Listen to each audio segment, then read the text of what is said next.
Isaiah begins with saying that God was pleased to crush him in infirmity. Doesn't sound like a very friendly God to me, does it you? God is pleased to crush him with infirmity. But here is what he's saying,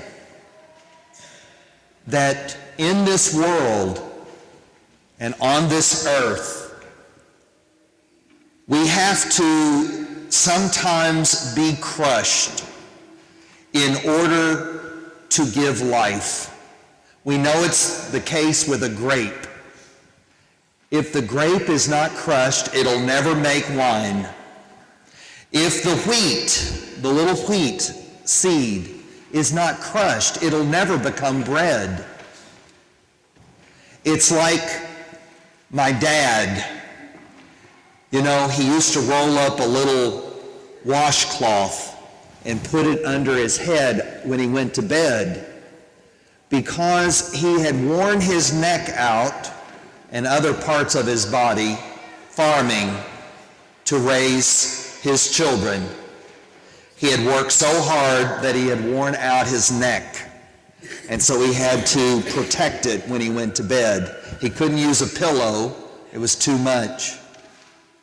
And I think about that. I think about how often he sacrificed himself, how Mom sacrificed herself, getting up early every morning and seeing that we were clothed and ready to go out and milk the cows.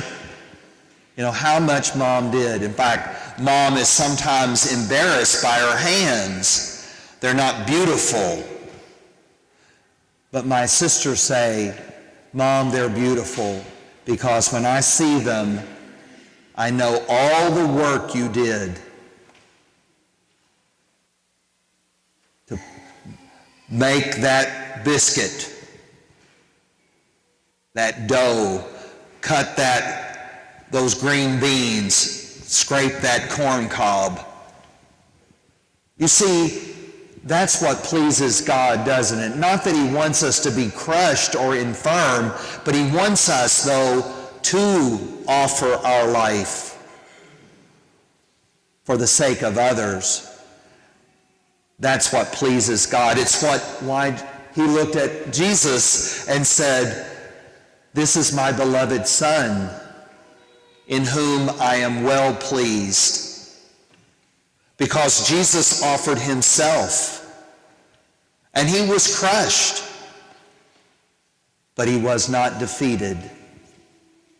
He is the great high priest who has, by his sacrifice, given us eternal life. It's what we celebrate today.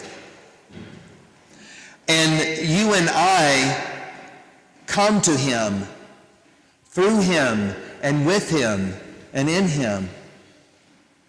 The Lord be with you and with your spirit. We are here not to do this life alone, but in partnership with God. We are built to be partners with God. And with his grace and his strength, yes, life happens and goodness happens. He is the great high priest. And he understands us. He's not in an ivory tower somewhere.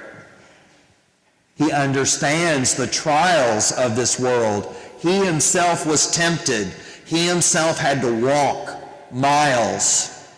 He himself got tired and hungry. He understands our journey. And he is here to walk with us. He is here to lift us up. And only he can do it. We can't do it for ourselves. We can't save ourselves. It is only with him, really, isn't it? And that's why we come to him and offer him our prayers and our work, our joys and our sufferings. You know the little reminder I have at the end of the pew? You can put that in the basket if you like. You know, when the basket gets passed, if you want to do that, to remember, help you remember, me remember, what we're going to give to God. We're going to share with him our prayers, our works, our joys, and our sufferings. Because we know that when we receive Jesus, the bread, the wheat that was crushed, and the grape that was crushed in this bread and wine, you and I are made strong by him who has triumphed over the world. So I'm very excited about those who are preparing for First Holy Communion.